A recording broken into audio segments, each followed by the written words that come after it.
Bahagianya hidup yang digembalakan Tuhan. Catat itu sebagai tema kita. Mazmur 23 ayat 1-6 saja. Tuhan gembalaku yang baik, saya baca semua. Mazmur Daud, Tuhan adalah gembalaku, tak akan kekurangan aku. Ia membaringkan aku di padang yang berumput hijau. Ia membimbing aku ke air yang tenang. Ia menyegarkan jiwaku. Ia menuntun aku di jalan yang benar oleh karena namanya. Sekalipun aku berjalan dalam lembah kekelaman, aku tidak takut bahaya. Sebab engkau besertaku. Gadamu dan tongkatmu itulah yang menghibur aku. Engkau menyediakan hidangan bagiku di hadapan lawanku. Engkau mengurapi kepalaku dengan minyak. Pialaku penuh melimpah. Kebajikan dan kemurahan belaka akan mengikuti aku seumur hidupku, dan aku akan diam dalam rumah Tuhan sepanjang masa. Yang percaya katakan amin. Saya nggak bisa dengarkan Anda ngomong amin di situ, tapi Tuhan bisa. Tuhan mendengarkan Anda. Saya dan Anda tidak ada jarak. Kita sama-sama dalam satu ruangan namanya hadirat Allah. Hari-hari ini, orang paling kasihan bukan orang yang nggak punya uang. Bahkan orang yang kena corona pun bukan yang paling kasihan. Bahkan orang yang harus berkabung ditinggal oleh seseorang yang dia kasih, itu kasihan sih. Tapi paling kasihan adalah orang yang hidup tanpa Tuhan. Karena mereka nggak punya kepastian. Di hidup ini nggak ada kepastian. Di hidup akan datang apalagi, sama sekali nggak pasti. Lebih pastinya, lebih tepatnya, pasti akan binasa. Karena itu saya anggap orang yang hidupnya digembalakan oleh Tuhan Yesus itu yang paling happy.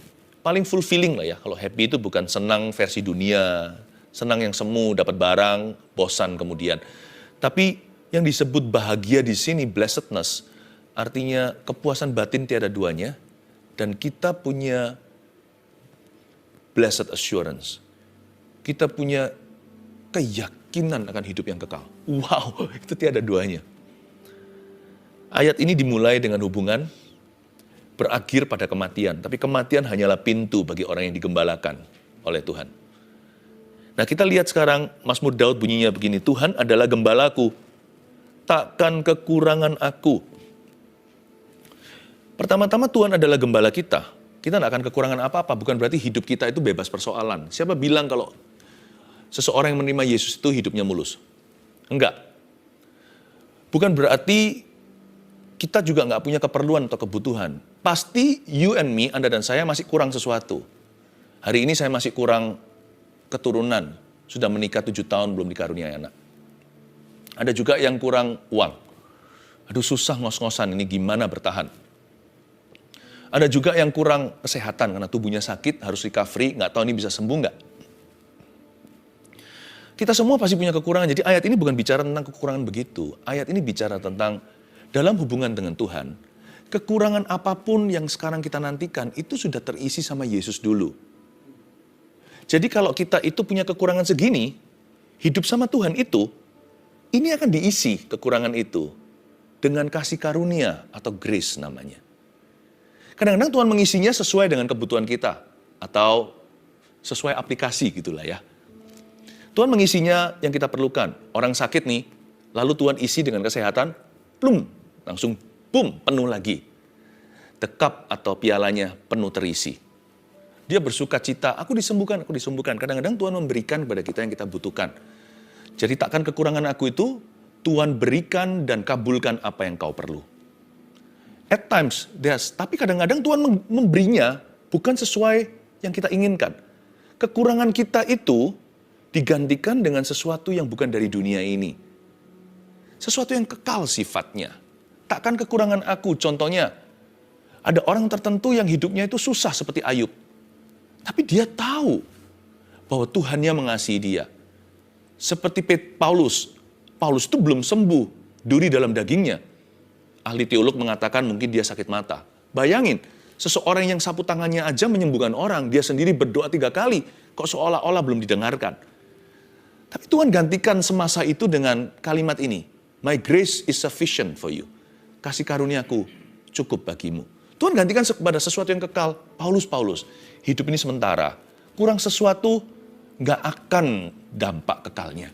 Atau kalau kita hari ini punya sebuah kekurangan dalam hidup ini, kita keluhkan. Kenapa orang lain punya papa mama, aku yatim piatu. Tuhan gantikan dengan sesuatu yang bukan duniawi. Yaitu kita bisa berdoa doa Bapa kami di dalam sorga. Tuhan berkata, akulah ayah bagi yang tidak berpapa, akulah suami bagi yang tidak bersuami. Jangan remehkan loh ya sesuatu yang gak kelihatan. Jangan pernah ukur Tuhan dalam nama keperluan atau kekurangan. Jangan pernah ukur dia hanya dengan materi. Ada banyak berkat yang sama bagus, sama indahnya, bahkan lebih indah dan kekal sifatnya yang tidak kelihatan. Orang yang ikut Yesus hidupnya digembalakan sama Tuhan itu enak. Karena dia defisit berapa itu diisi sama Tuhan Yesus. Baik diisi sesuai kebutuhannya, atau diisi dengan sesuatu yang sifatnya tidak dari dunia. Hidup di dunia ini sementara. Seperti rumput yang besok hari akan dibakar. Seperti tanaman yang layu satu hari kemudian. Aduh, kurang ini itu, biasalah. Transit doang. Tujuan kita bukan di sini. Karena itu Tuhan ajarkan kepada kita ayat 1 ini. Kalau Tuhan adalah gembalamu, tak akan terasa kekurangan-kekurangan itu. Apalagi kalau Tuhan sertai, Tuhan punya rencana, selalu ada maksud ilahi di baliknya. Dan Tuhan itu gak pernah lepas tangan sama domba-dombanya. Gak pernah Tuhan itu setelah tangannya berlubang paku, aku menebus kamu, dan mulai hari ini, aku gak ngurusi kamu urusi sendiri. Enggak loh ya, Tuhan sekali berlubang paku, tangan itu akan menggembalakanmu. Ayat 2, ia membaringkan aku di padang yang berumput hijau. 2a, indah ya. Ia membaringkan aku di padang yang berumput hijau, jadi ingat nih kata-kata Tuhan Yesus, anak manusia tidak punya tempat meletakkan kepala. Tapi orang yang ikut dia punya tempat meletakkan kepala, aneh nggak? Itu orang-orang yang mau ikut Yesus tapi pakai syarat segala. Ada banyak sekali tuntutannya. Aku mau ikut Tuhan kalau nanti aku udah direstui. Aku mau ikut Yesus setelah menguburkan ayahku dulu. Aku mau ikut Tuhan membajak ladangnya, tapi sekali-kali izinkan menoleh ke belakang. Tuhan bilang, mau ikut sama aku, serigala punya liang, burung punya sarang, anak manusia nggak punya tempat meletakkan kepala. Memang sih, tuntunan Tuhan itu kedaulatannya. Jadi kita nggak bisa atur yang maha kuasa. Tapi satu hal yang pasti, tempat kita berbaring dalam hidup ini, di hidup yang penuh dengan segala sesuatu tidak pasti, tempat kita berbaring adalah karakter Yesus. Ia membaringkan aku di padang yang berumput hijau, itu bukan padang rumput sama sekali. Padang yang berumput hijau itu hatinya Tuhan. Tuhan itu punya pikiran yang terindah untuk kita. Yang dalam hal itu you can settle. Dalam hal itu you and I, Anda dan saya boleh rasa aman. Satu hal yang gak berubah, tidak ada pertukaran bayangan di dalamnya. Tuhan kita tidak punya maksud jahat. Aku tidak punya rancangan kecelakaan atas hidupmu. Jadi kalau kita ikut Yesus itu punya tempat membaringkan kepala. Bahkan seperti Yohanes, dia membaringkan dirinya pada dada Tuhan. He lean on Jesus dalam bahasa Inggrisnya. Berarti dia miring begini. Mendekat ke Tuhan seperti manja. Karena dia tahu Tuhannya tidak akan melukainya. Gurunya tidak akan menjerumuskannya. Ia membaringkan aku di padang yang berumput hijau. Itu bukan rerumputan atau tumbuh-tumbuhan. Itu bicara soal karakter Tuhan. Tuhan memang tidak punya tempat meletakkan kepala. Papa kerja keras ceritanya. Supaya anakku nanti tidak sengsara hidupnya. Saya bolehlah jadi tukang becak ceritanya. Anak saya bisa kuliah universitas ke perguruan tinggi. Tuhan tidak punya tempat meletakkan kepala. Supaya you and I, Anda dan saya punya tempat meletakkan kepala kita di dadanya. Karena itu dosa terutama dalam dunia ini. Sebelum semua dosa masuk adalah dosa curiga sama Allah. Adam dan Hawa kan melakukan dosa itu. Dosa dia apa sih? Curi buah. Bukan, sebelum itu. Curiga, jangan-jangan Tuhan simpan yang terbaik untuk dirinya. Kita nggak boleh makan dari pohon ini, kata ular. Nanti kalau sampai makan, saya seperti Tuhan. Nanti Tuhan merasa ada saingan. Nanti saya akan dijerumuskan, saya akan diusir dari Taman Eden. Jangan curiga. Bahagia hidup digembalakan oleh Tuhan adalah kita nggak perlu rasa was-was. Hidup memang penuh dengan hal-hal tidak terduga. Tuhan kita dapat diduga kok. Semua karakternya dalam firman-Nya. Kalau kita perlu curiga itu sama kehidupan. Makanya itu harus dekat sama Tuhan. Semakin dekat sama Tuhan, stabil hidup kita. Karena hidup tidak menentu, Tuhan itu pasti. Jangan dicampur baurkan, bedakan antara Tuhan dan kehidupan. Di dunia ini, di hidup ini, kamu akan mengalami banyak pencobaan, kata Tuhan. Tapi kuatkan hatimu. Aku telah mengalahkan dunia. Jadi, memang di dunia ini diombang-ambing. Kita mau kumpulkan harta, selalu ada ngengak memakannya, pencuri mencurinya. Jangan marah sama Tuhan kalau itu terjadi, kayak seolah-olah Tuhan mencuri. Enggak, lari ke Tuhan dalam setiap masalah. Karena Tuhanlah tempat meletakkan kepala, Tuhanlah tempat kita berbaring. Every time you come to Jesus, ya, satu hal yang saya pelajari hampir 30 tahun hari ini. Saya mengikut Yesus. Nggak lama dibanding beberapa orang, cukup lama dibanding beberapa orang. Satu hal yang saya bisa saksikan, ikut Tuhan itu very settling. Orang bilang kalau settle itu kalau sudah menikah. Enggak, kalau settle itu kalau sudah kenal Tuhan. Hidup kalau digembalakan Tuhan, menikah atau bujangan, pasti settle. Saya jadi suami gampang jadi family man, karena saya settle hatinya. Saya jadi bujangan gampang sekali fokus kepada apa yang saya kejar, tidak buang hidup saya pada dosa, nggak berdiri di nasihat orang fasik. Kenapa? Karena settle hatinya. Paling enak ikut Tuhan Yesus itu. Dia nggak janji semua mulus. Dia nggak janji beri kita harta selalu sehat dan selalu dapatkan yang diinginkan. Enggak, tapi ikut Tuhan itu selalu ada kepastian. Tuhan itu trustworthy. Why I believe in Jesus? Write this down, because he is the most believable. Kenapa saya percaya Yesus? Karena dia paling bisa dipercayai. Siapa lagi? Yang lainnya itu nggak menentu, manusia bisa berubah. People change, you see. Orang berkata, orang bisa berubah. Dulu baik sama kita, terus gimana? Karena itu kalau dijahitin orang juga jangan putus asa. Dia juga bisa baik sama kita lain hari. Tenang aja. Comes and goes lah, datang dan pergi. Kalau sama Tuhan, nggak ada pertukaran bayangan. Ia membaringkan aku di padang yang berumput hijau. Tenanglah jiwaku dalam naungan sayapmu. Menembus awan kelabu. Pandang kemuliaanmu. Ia membimbing aku ke air yang tenang. Ya, dalam Tuhan nggak kurang-kurang bimbingan. Ia membaringkan aku ke air yang tenang. Dalam Tuhan itu banyak nasihat, dan Tuhan itu punya banyak penasihat. Orang Majus itu nggak pernah punah. Zaman Yesus bukan hanya 3, kalau Anda baca seksama. Orang Majus itu nggak cuma yang 3, dia bawa 3 macam pemberian, tapi nggak hanya 3, kita nggak tahu angka sesungguhnya. Di dunia juga sama, ada banyak orang Majus Tuhan. Jangan pilih-pilih orang, nggak perlu kita pilih-pilih figur siapa. Kalau Tuhan berbicara melalui orang tersebut, berterima kasihlah sama Yesus, engkau diperingatkan. Tapi dalam Tuhan, ada nasihat, ada kasih mesra. Ia membimbing aku ke air yang tenang. Enaknya ikut Tuhan apa? Kita itu dapat bimbingan. Nggak pernah ya kita datang ke hadirat Tuhan, lalu keluar itu hampa. Nggak pernah. Nggak tentu doa kita semua dikabulkan. Kadang-kadang Tuhan rasa itu buruk untuk kita. Justru kalau kita dapat yang kita inginkan. Tapi satu hal yang pasti, setiap kali saya menghadap Tuhan Yesus, Tuhan tuh nggak pernah bosan sama saya. Tuhan nggak pernah berkata, lu lagi, lu lagi. Di kitab Yakobus kan dikatakan, ya kalau siapa kurang hikmat minta. Kata minta itu berkali-kali minta. Ketoklah, Tuhan malah suruh kok Tuhan tantang. Nggak pernah Tuhan berkata, kok kamu lagi sih? Kita datang ke Tuhan sekali, ya diberkati sekali. Kita datang Tuhan 7 kali, ya 7 kali kita dapat sesuatu yang baru. 7 kali 70, nggak akan pernah bosan-bosan. Karena itu saya nggak percaya episode mana lebih bagus dalam saat teduh. Setiap episode ketemu Tuhan itu bagus melulu. Ia membimbing aku ke air yang tenang.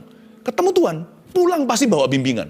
Nggak tentu langsung dapat sebuah mujizat, tapi saya pasti dapat tuntunan. Ia membimbing aku ke air yang tenang, itu sifatnya.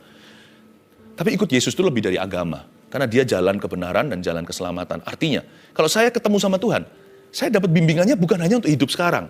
Kalau hidup sekarang kan, ya udahlah, filsafat bisa. Ya sedikit norma, prinsip-prinsip sini sana. Tapi ikut Tuhan itu dapat bimbingan sampai hidup setelah kematian. Kehidupan kekal. Dan itu bukan teori atau dongeng. Firman itu nyata. Saya bukan orang yang mudah ditipu. Saya bukan orang yang skeptis, tapi saya orang yang sangat-sangat logis. Saya percaya sama Tuhan, percaya nggak? Karena Tuhan paling bisa dipercaya, dan I believe every word it says. Setiap kalimat, setiap kata, huruf di dalam Alkitab tentang hidup yang kekal. Sorga, neraka, upah yang menanti kita.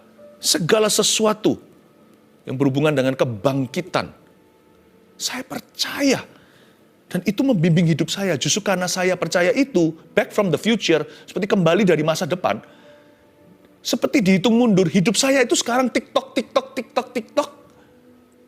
Ada jam mundurnya dihitung sampai kembali ke rumah Bapak. Saya nggak mau cepat-cepat sih, karena Anda masih butuh saya. Tapi terus terang, saya lebih senang hidup di sebelah sisi sana, daripada di sisi sini. Makanya Paulus berkata, aku dilema. Aku tahu lebih baik aku bersama dengan Kristus. Tapi setelah aku pikir-pikir lagi, kira-kira gini bahasa sehari-hari dalam surat Paulus. Lebih baik aku tinggal bersamamu, supaya kamu berbuah imannya karena saya. Tapi terus terang saya beritahu ya, saya tahu hidup saya dan hidup setiap orang, semua itu dihitung mundur sekarang. Kalau kita sudah menerima hidup kekal, apa yang kita yakini sebagai janji Tuhan, hidup setelah kematian, itu yang menuntun hidup kita hari ini, agar tidak sia-siakan. Ia membimbing aku ke air yang tenang. Ia menyegarkan jiwaku. Wow! Ia menyegarkan jiwaku, dari kata segar itulah refreshing. Teman-teman, yuk refreshing yuk, kita berlibur kemana? Wah, sebelum pandemi. Maunya jauh-jauh nih, pergi ke benua mana. Sekarang dekat-dekat aja udah Kamsyah. Terima kasih. Ia menyegarkan jiwaku. Tuhan itu jagonya refreshment. Kenapa kok ada orang Kristen yang mengeluh, menggerutu, stres, depresi? Nggak harus sih. Kalau kita kenal Yesus dengan benar, kita nggak akan sampai terpuruk begitu. Kita bisa sedih, berkabung juga bisa. Orang Kristen itu aneh. Hanya anak Tuhan yang bisa berduka karena ditinggal seorang yang mati. Asal orang itu dalam Tuhan loh ya. Tapi mereka bisa nyanyi-nyanyi waktu perkabungan. Sebab hanya anak-anak Tuhan yang bisa berkabung tidak seperti orang tanpa pengharapan. Hanya kita yang bisa berduka, tapi tidak putus asa. Karena kita itu menembus kelabu. Karena Tuhan itu menuntun kita bukan hanya di hidup ini, tapi sampai selama-lamanya. Ia menyegarkan jiwaku. Jadi, Tuhan kalau kerja itu gini, saya ajari ya. Tuhan itu nggak pernah kerjanya gini. Pencobaan, nggak pernah. Nanti jangan-jangan kita akan hangus dan patah semangat. Tuhan itu nggak akan izinkan pencobaan kita itu melebihi kekuatan kita. Karena itu Tuhan selalu gini. Tuhan kalau main keyboard, itu nggak hanya mainkan putihnya. Atau piano itu hitamnya juga. Crash flatnya masuk semua. Tuhan itu jagonya, Tuhan itu maestro. Tuhan kalau mainkan melodi kehidupan itu nggak pernah pencobaan. Dia selalu pencobaan, refreshing. Pencobaan, refreshing. Yesus setelah dicobai, di padang gurun 40 hari 40 malam itu, dijamu malaikat sesudahnya. Anak Allah loh. Pencobaan apa bisa melebihi kekuatannya, tapi Bapa tahu memperlakukan putranya. Masa Tuhan tidak tahu memperlakukan putra-putrinya seperti Anda dan saya? Jangan mengeluh, jangan takutlah. Dia selalu menyegarkan jiwa kita. He never fails. Our God has the best sense of humor. Dia yang menciptakan humor, dia punya selera humor yang tertinggi. Tapi seleranya nggak kampungan. Selera humornya Tuhan begini. Kita dicoba ini, dilempari batu, difitnah, disenggol, digoyah. Ujungnya tiba-tiba kita dapat sesuatu yang orang lain nggak dapat. Karena penderitaan kita dan air mata kita ditabung dalam kirbatnya. Tuhan seperti mau menghibur kita, padahal nggak perlu sih. Udah nggak usah dikasih itu, nggak masuk neraka aja, saya sudah bersyukur seumur-umur.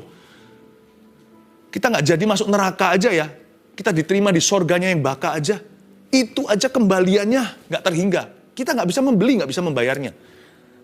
Tapi Tuhan seperti seolah-olah, dalam bahasa Chinese-nya, singgula. Seolah-olah, aduh kamu sudah menderita ya, kasihan anakku ini. Ini refreshing. Tapi Tuhan juga nggak pernah refreshing terus. Nggak pernah. Nanti jangan-jangan kita males. Atau terlalu kerasan di dunia. Atau terlalu rasa aman yang palsu, rasa aman dalam sesuatu. Berkat itu bisa bahaya loh. Kalau dikasih berkat. Lama-lama kita memberhalakan berkat. Berkat jadi berhala. Karena itu Tuhan tahu, Tuhan izinkan. He knows what's good for you. Dia tahu. Ia menyegarkan jiwaku. Percaya sama Tuhan aja. Jangan pernah merasa, kenapa aku bertubi-tubi? Enggak lah. Sebab kau tidak hitung berkatmu. Yang dihitung hanya pencobaannya. Makanya kerasanya bertubi-tubi. Padahal sesungguhnya ada penghiburan. Ayub pun diantem berkali-kali. Tuhan kasih penghiburan kok teman-temannya. Meskipun teman-temannya salah ngomong nih ceritanya. Tapi tetap dihibur lewat their company atau kehadirannya. Ada juga temannya yang bicaranya oke. Tuhan tidak pernah membiarkan kita tanpa teman. Karena kasihan orang tanpa Tuhan dan kasihan orang tanpa teman. Ia menuntun aku di jalan yang benar oleh karena namanya.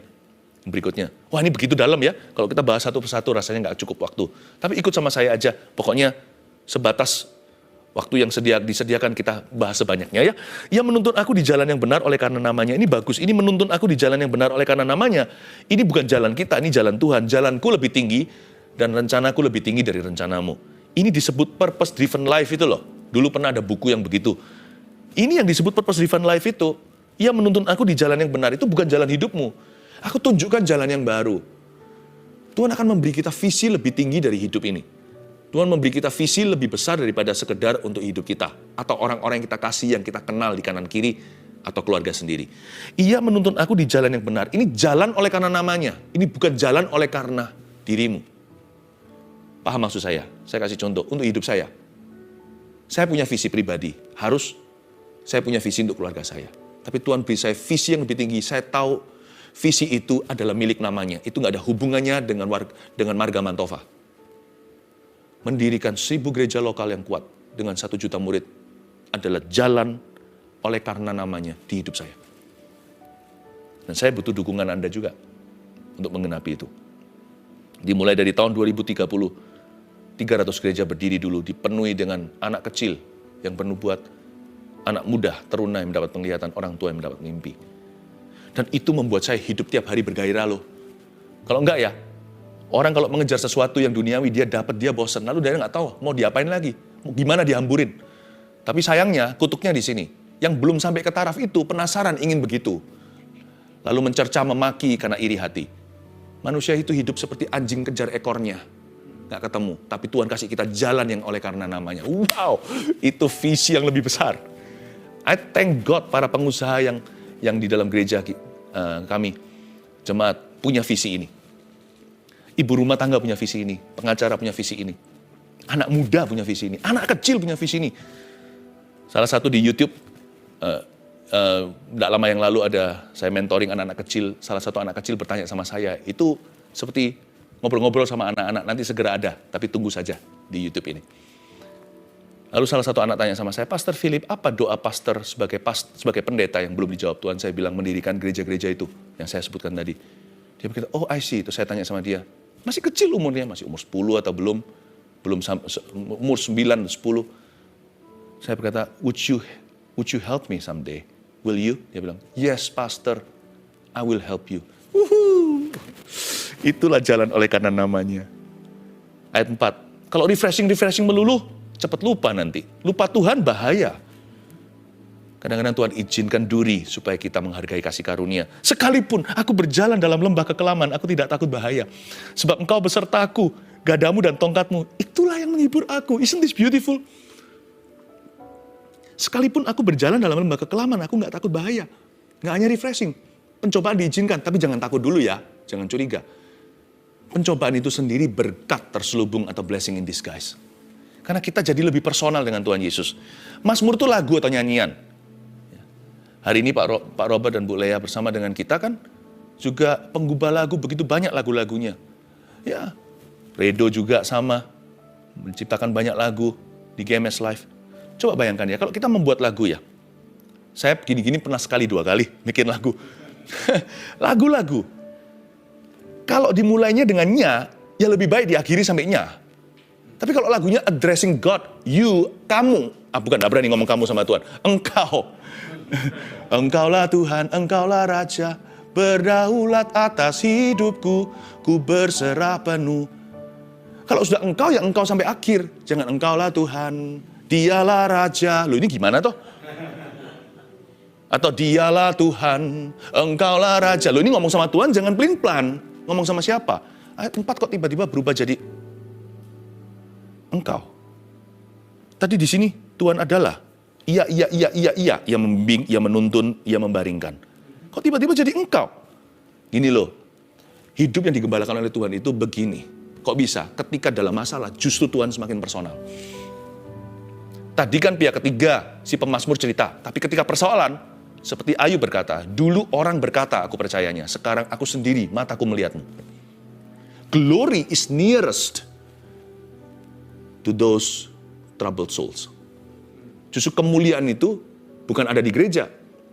Kemuliaan itu lebih dekat, lebih pribadi kepada orang yang sedang dalam masalah. Anak-anak Tuhan maksudnya. Yang digendong. Yang digendong oleh Tuhan itu domba yang bermasalah. Bukan hanya domba yang kecil, domba yang susah. Makanya ada pepatah begini di Alkitab. Siapa berduka, dia dihiburkan oleh Tuhan. Siapa haus lapar, dia dipuaskan. Sekalipun aku berjalan dalam lembah kekelaman, aku tidak takut bahaya. Tiba-tiba jadi personal. You see, hidup digembalakan sama Tuhan itu nothing tulus, nggak bisa dikalahkan. Why? Justru ketika when you seem to lose everything, ketika Anda kelihatannya kehilangan segala sesuatu, justru dapat Tuhan. Dulu Tuhan adalah iya, kita hanya bisa cerita doang. Sekarang Tuhan adalah pengalaman pribadiku. Tapi sekarang dia adalah engkau. Wow. Ayat 5, engkau menyediakan hidangan bagiku di hadapan lawanku. Engkau mengurapi kepalaku dengan minyak, pialaku penuh melimpah. Engkau menyediakan hidangan bagiku di hadapan lawanku, berarti Tuhan kasih teman. Kok bisa? Katanya hidangan. Karena tidak ditulis engkau menyediakan makanan. Bukan food, tapi feast. Bedain, food, F-O-O-D itu makan. Feast, F-E-A-S-T atau festival, panjangnya feast itu artinya hidangan. Itu artinya pesta. Engkau menyediakan hidangan bagiku di hadapan lawanku, berarti Tuhanlah yang provide kita dengan teman-teman yang membangun iman kita. Ada feast berarti ada teman dong. Kalau enggak makan sendiri namanya kita ngemper di mana. Tapi kalau kita makan bersama itu baru namanya festival. Berarti kita enggak pernah sendirian dalam Tuhan itu. Ketika kita sebut Bapa kami dalam sorga, curigalah ketika kita berkata Bapa, berarti dia punya anak-anak. Kalau kita berkata Bapa, berarti kita masuk dalam sistem keluarganya, berarti kita punya saudara-saudara seiman. Makanya berapa waktu yang lalu kan saya minta sama Anda kasih hashtag nih ceritanya. Saya butuh teman. Lalu saya minta kepada tim saat teduh beserta CG, kelompok sel Gereja Mawar Siaran untuk bisa mengarahkan Anda ke sebuah komunitas yang benar. Saya bersyukur sih. Masih terbuka, Anda tulis saja saya butuh teman. Jangan tulis saya butuh jodoh. Kalau saya nggak bisa kasih itu. Jodoh datangnya dari Tuhan. Bahkan Amsal pun berkata, harta dan rumah dari mama papa, tapi istri yang takut akan Tuhan dari Tuhan. Demikian pula suami apalagi. Ya. Tapi saya butuh teman, nah itu kita bisa. Karena kita selalu bisa mempersembahkan kepada orang lain our friendship atau persahabatan. Karena Yesus adalah sahabat kita. Jadi kita harus bersahabat dengan orang lain. Yesus sahabat orang berdosa. Kita juga harus bersahabat dengan orang-orang berdosa. Untuk mengentaskan mereka sebab Tuhan mencari domba-domba yang tersesat dan terhilang. Saya sarankan, boleh nggak saya minta nanti di komen di live chat juga. Anda bisa cerita aja, singkat-singkat aja cerita. Anda yang kemarin ada type, saya butuh teman itu bagaimana Anda di follow up, bagaimana Anda dikontak. Dan setelah Anda bergabung, Anda merasa apa? Ada perubahan apa? Dan mereka memperlakukan Anda seperti apa? Cerita aja. Dan supaya semua orang yang masih penasaran rohnya juga akan memperoleh jawaban lewat kesaksian Anda. Dan Anda yang belum juga Anda bisa tulis, saya butuh teman. I need a friend, saya butuh teman. Nanti pasti akan ada yang menghubungi. I love you. Jesus loves you very much. Saya dulu juga orang yang penasaran, saya dulu juga tersesat. Tapi thank God hari ini nggak hanya punya Yesus. Yesus memberi saya hidangan. Nggak hanya punya Bapa di sorga. Saya juga terkoneksi dengan anak-anaknya yang lain. Ayat yang terakhir, kebajikan dan kemurahan belaka akan mengikuti aku seumur hidupku. Hidup penuh dengan kejutan kan? Tuhan juga, siapa bilang hanya kehidupan. Jadi kalau hidup punya kejutan, pegang erat pada Tuhan. Tapi Tuhan juga punya kejutan. Kebajikan dan kemurahan itu kalau dijus jadi satu, itu kejutan. Karena Anda tidak bisa menentukan kebajikan dan kemurahan. Upah bisa, Anda udah janjian di depan, gajiku sekian. Kebajikan kemurahan, itu kasih karunia, itu nggak bisa Anda tentukan. Hidup yang digembalakan oleh Tuhan itu penuh kejutan. Jangan sesat, semua yang baik dan sempurna datang dari Bapa. Allah tidak mencobai siapa-siapa, karena dia nggak bisa dicobai. Jadi kalau kita pencobaan, jangan berkata, Tuhan, Engkau yang izinkan, minimal. Atau kita fitnah Bapa dan berkata, ini dari Tuhan. Saya kalau ada sesuatu yang susah datang ke saya tidak akan tuding Tuhan. Saya akan lari ke hadiratnya, saya peluk dia. Papa tolong. Jangan kecewa sama Tuhan dulu. Jangan kalah sebelum mencoba. Jangan mundur sebelum maju. Tapi kalau saya dapat sesuatu yang baik, sifatnya bajik dan murah. Bukan murahan, kemurahan. Sesuatu yang bajik. Kebajikan, kemurahan, kau jus jadi satu, dijadikan satu di blender, itu namanya mujizat. Ketika itu saya terima mujizat apapun besar kecil, saya langsung berkata, saya seolah-olah menoleh ke Tuhan dan berkata, hayo dari Tuhan ya. Meskipun Tuhan tidak bubuhkan tanda tangan alias munculnya serba kebetulan. Kok bisa saya cari ini, ketemu ini?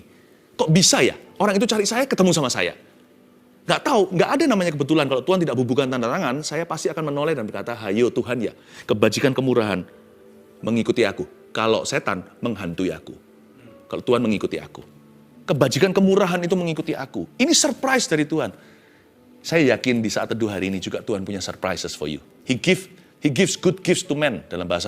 Dalam surat Paulus dituliskan, dia memberikan pemberian-pemberian kepada umat manusia. Dia naik ke tempat yang tinggi, tatkala dia naik ke atas sana, dia membagikan pemberian. Saya yakin hari ini banyak di antara Anda akan disembuhkan sebentar lagi. Katakan amin. Banyak akan dilepaskan. Terakhir, dan aku akan diam dalam rumah Tuhan sepanjang masa. I'm so happy. Kata dalam rumah. Suatu hari saya tahu kematian hanya pintu. Sorga itu at home for me. Kita suatu hari kelak, ayat 6 ini akan digenapi. Sekarang belum, jangan cepat-cepat ya. Saya masih ada di sini juga, Anda juga. Suatu hari ayat 6b ini akan digenapi di hidup kita. Itu pun waktu digenapi, will be home, not gone. Kita akan pulang, bukan pergi. Itulah indahnya hidup digembalakan. Hidup digembalakan oleh Tuhan itu hanya bisa kembali, tidak bisa hilang. Hanya bisa pulang, bukan pergi dan menghilang. Saya yakin, ujung hidup kita sudah jelas. Pastikan hidupmu tegas. Hari ini, biarkan hidupmu digembalakan oleh Tuhan, bukan mengikuti hawa nafsu duniawi.